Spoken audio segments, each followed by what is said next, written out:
Emily sneered at me and said, "Thanks for quitting." I met her gaze, silently staring back without a word. "It's about cutting labor costs. We don't need a hag who exploits overtime pay at our company," she added, clearly pleased with herself. Tom seemed satisfied, too. A week later, I received a call from the company. As soon as I picked up, the president's voice came through the line. "Who exactly are you?" he demanded. I laughed mockingly at his words. "I'm Lily Johnson," I replied. "I turned 59 this year and have been working at this company for 37 years since graduating from college. Our company employs administrative scriveners, social insurance labor consultants, and tax accountants to handle clerical work for our clients. This is particularly popular with company presidents who run their businesses alone and lack time for administrative tasks. We take care of those tasks for them." I worked in the tax department. I had earned my bookkeeping and tax accountant qualifications during college, which is why I joined the company in the first place. Currently, I manage 45 clients, which keeps me extremely busy. Although a part-timer helps with the accounting entries, the workload is still overwhelming. However, I refuse to show any weakness. Our clients have been with us for a long time, and many have faced their fair share of hardships. Seeing them deal with adversity motivates me not to give up. So, here I am, sitting in front of my computer again today. Lately, I've been troubled. Tom and Emily have been subjecting me to insidious harassment. Tom, who is 7 years younger than me, is the head of the tax department. He used to be just a regular colleague, but his attitude changed drastically 3 months ago when he got promoted. He used to speak politely, but suddenly, he started talking down to me. "Lily, what are you doing? You've got some nerve slacking off during work hours," he'd say, always either sarcastic or complaining. "I'm looking at documents for tax-saving strategies for our clients," I would retort, but Tom remained unfazed. "Just check the manual for that. Don't do anything unnecessary, and if you end up working overtime, don't expect to get paid for it." Tom glared at me, his words filled with disdain. Unable to respond, I turned to Emily, Tom's assistant. She chimed in, "Lily, you should work more efficiently. At this rate, you'll never finish. That's why you're still a rank-and-file employee." Emily laughed mockingly. I was the first to be offered the promotion to department head, but I declined at the time. Taking the head position meant more management responsibilities and less interaction with clients. However, this was an internal offer, so Tom and Emily don't know about it. "I'll make sure to complete my regular duties as well," was all I could manage to say. Still, Tom and Emily's harassment continued. "You're increasing overtime again? What a waste!" Tom's angry voice echoed through the office. "Lily, cut it out. Your constant overtime is dragging down the whole tax department's performance." Emily sighed. The reason for yesterday's overtime was simple. Tom had accumulated a month's worth of declaration forms that needed to be filed by the end of the month. After work yesterday, Tom suddenly said, "Take care of these," and left several client files on my desk. I turned pale when I saw the files. "Wait, these all have deadlines this month, right?" I asked, confused. By then, Tom was already nowhere near. Looking for him, I saw he was already packing up at his desk. "I'm heading out. Take care," he said and quickly left the office. "Good luck." Emily followed Tom out, laughing mockingly. Unbelievable. I sighed and opened the client files left on my desk. Moreover, some of the files were Emily's responsibility. I sighed even deeper. I knew why Tom was harassing me. They wanted me to retire quickly.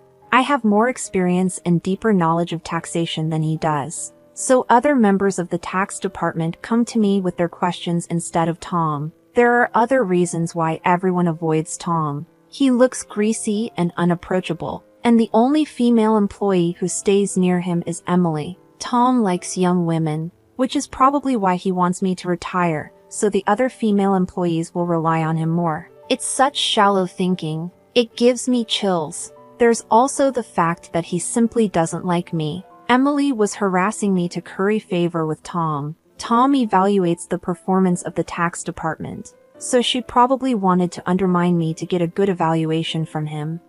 Anyway, I have to manage these declarations. Not only do I have to prepare the tax declarations for my assigned companies, but it looks like I won't be able to finish today's work either. But if I try to claim overtime, I resign myself to the prospect of unpaid overtime, knowing I'd only get complaints from Tom and Emily. Then, one day, I was suddenly called into the president's office. Our company had just undergone a change in leadership. The president's father, who had managed the company since its founding, had recently fallen ill and handed it over to his son. The new president had worked elsewhere and wasn't fully familiar with our operations yet, but he had little choice in the matter. "Excuse me," I said as I entered the president's office. I noticed Tom and Emily were already there, both with unpleasant smirks on their faces. "Why are Tom and Emily here?" I muttered quietly to myself. In this tense and strange atmosphere, the president spoke. "Lily, we'll need you to resign by the end of this month." "Excuse me? What do you mean?" I asked, my mind spinning. "I've heard from Tom and Emily that you've been overbilling for overtime," the president explained. "Other members of the tax department only have about 15 hours of overtime per month, but you're already over 80 hours. Don't you find that odd? Tom and Emily have 0 overtime this month. Impressive, right?" He looked at me sternly. The reason my overtime was so high this month was that I was doing Tom and Emily's work. But if I said it was Tom's instructions, it would make me seem incapable of managing my own time. So I just stated the facts. I haven't overbilled for overtime. It's a result of not being able to finish my work within regular hours.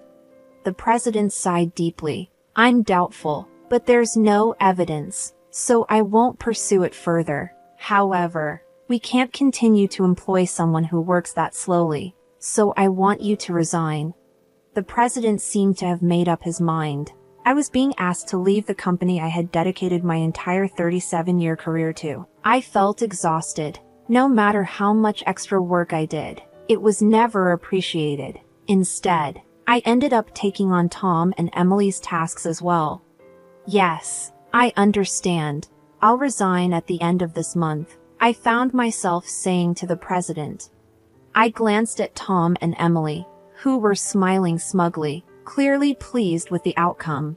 After leaving the president's office, Emily looked at me and said, "Thanks for quitting," sneering as she met my gaze. I silently stared back at her. Tom gave me the same condescending look. "We're cutting labor costs. We don't need a hag who exploits overtime pay at our company," he added, clearly pleased with himself. While watching the two of them chatter cheerily, I thought about the handover process and began creating the handover documents for all my clients. Of course, I didn't miss saying goodbye to the people I was handing over to. For the clients I couldn't meet in person, I sent letters informing them of my successor. A week after I resigned, I was finally relaxing at home. I had been busy with the handover until my last day and had been extremely busy even before that. A little relaxation seemed well-deserved. Just as I was thinking this, my mobile phone rang. The call was from the company. What could they want now? I made sure to take care of the social insurance procedures. I didn't answer the phone initially, but then the company called several more times. In fact, I had also received several calls from Tom and Emily's personal mobile phones. Perhaps they thought I'd answer if the call came directly from them. Reluctantly, I decided to pick up. "Hello? Lily, it's a mess right now." As soon as I answered, the president's voice came through. "Who exactly are you?" I laughed mockingly at his words. Who am I? Just an unemployed lady. I've resigned from the company, and I'm nothing else right now. The president spoke urgently. Since you left, we've had 49 calls to stop transactions with the company. Please come back immediately. He finished speaking and hung up. He must be really panicked. I guess I have no choice. I got up reluctantly and headed to the company. As soon as I arrived, I saw Tom and Emily waiting. Their faces were pale, and they both had dark circles under their eyes.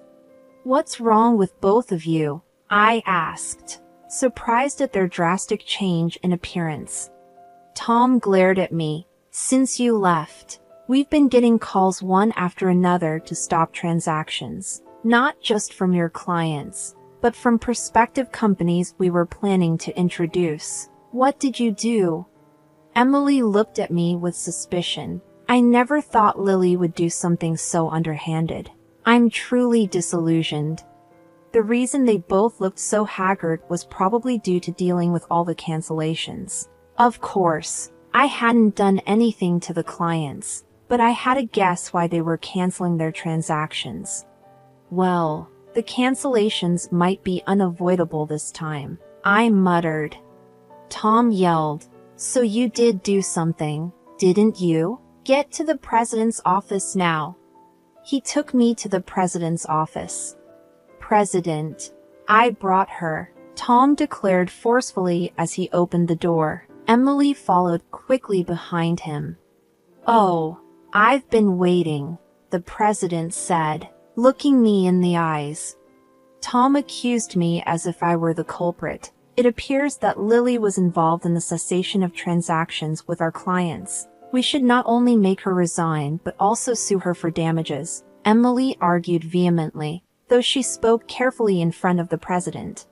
Ignoring them, the president turned to me and asked, why did so many companies stop doing business with us after Lily left?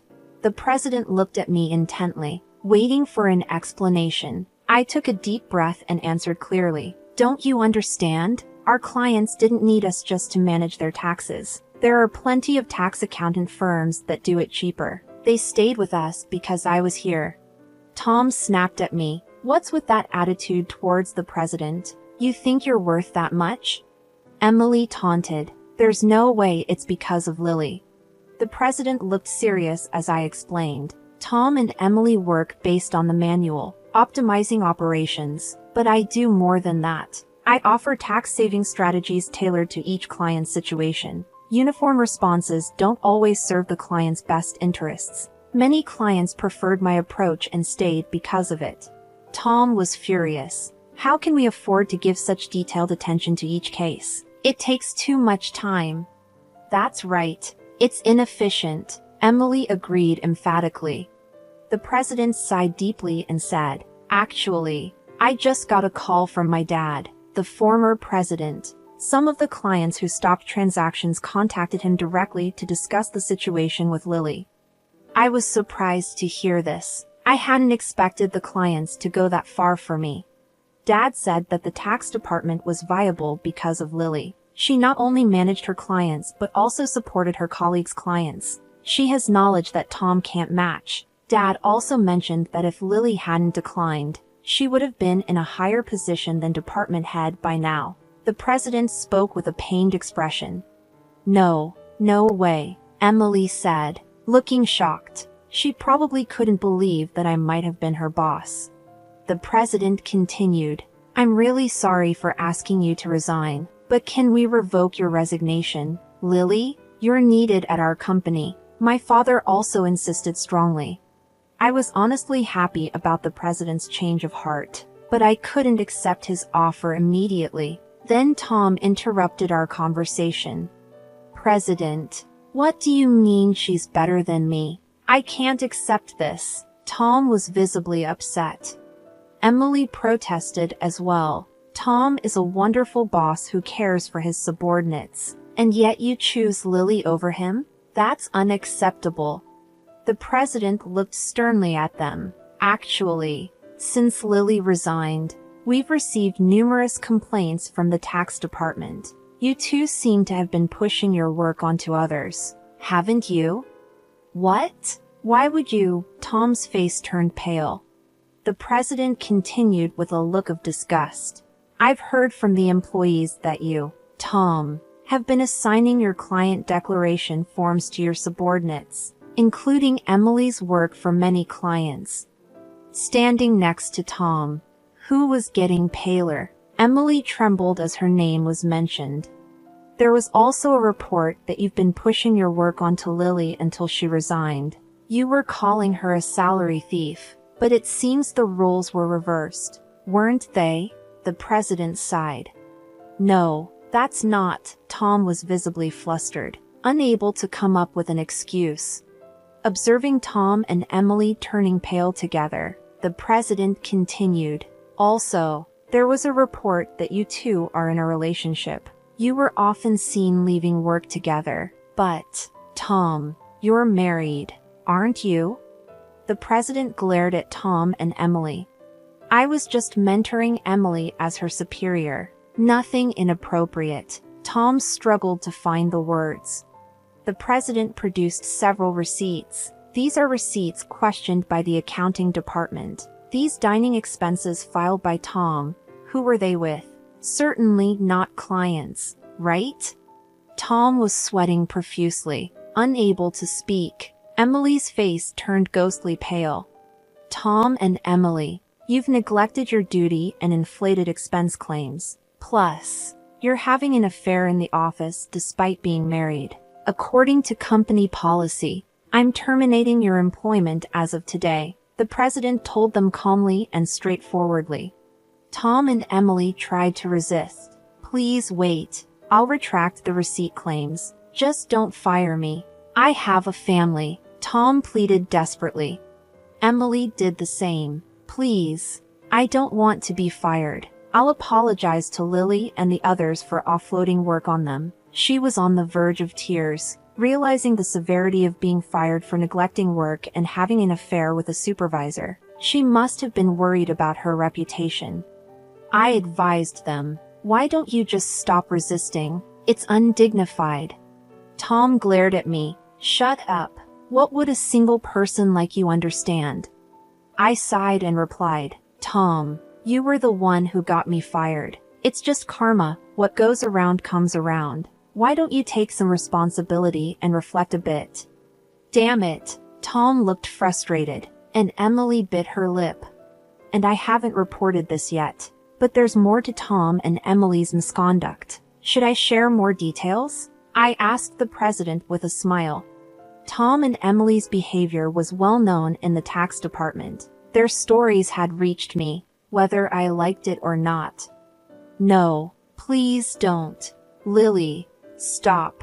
They both pleaded frantically, trying to stop me. I gave them an ultimatum. Wrongdoings eventually come to light. It would be better for you to face reality before it gets worse. At my words, both of them collapsed to their knees. Ultimately, Tom and Emily were fired on the spot. I revealed their misdeeds afterward, which included Tom faking business trips to spend time with Emily and harassing employees they disliked into quitting. I tried to help those employees, but Tom and Emily's tactics were insidious. They repeatedly reprimanded and pressured employees out of my sight. It was also common for them to suddenly assign work with tight deadlines. The employees who resigned had asked me to keep quiet, but now they are happily working at other companies, so I decided it was okay to speak up. The president was furious at my revelation. He expressed his anger about cutting their final salaries and planned to thoroughly investigate past inflated expense claims. Tom was begging the president, tears in his eyes, please don't cut my salary. What will I tell my family if they find out? Eventually, Tom and Emily's affair was exposed to Tom's wife, and he ended up getting divorced. The two are now facing claims for compensation in the divorce lawsuit. I know this because, for some reason, Tom contacted me. Please, can you persuade the president to reconsider the firing? Emily and I are in a real bind now. Apparently, Tom and Emily are struggling to find new jobs. The tax industry is somewhat insular, and if you commit too many misdeeds, word spreads quickly through the industry's network. That's why no one is willing to hire them.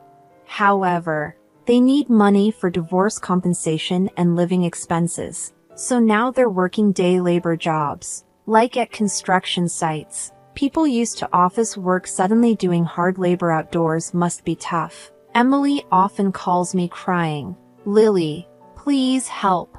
I just wanted a raise and a better life. I never really liked Tom, and this situation is unbearable," Emily would say, crying. However, Tom and Emily's predicament is their own doing. Many people, including myself, have been victims of their actions. So I told Emily, "This is all your own fault. Emily, you can't unring a bell. It will be hard to return to the same path. You're just going to have to deal with the hardships." "No way," Emily cried out in despair. This was the outcome of Emily's actions. I hope she continues to regret her actions in the future. As for me, I'm still enjoying a relaxed lifestyle away from work. The president has been begging me to return, but I have declined. After being told once to resign, I don't think I'll go back. Sometimes I help out at a friend's tax office to earn a bit of money. Maybe once things settle down, I'll start my own office like my friend. In my own office, no one can complain about my working style. I can fully dedicate myself to my clients. As a tax accountant, I want to be on equal footing with my clients, not as a teacher but as part of the service industry. My second life has just begun, and I'm looking forward to delving into what I want to do next.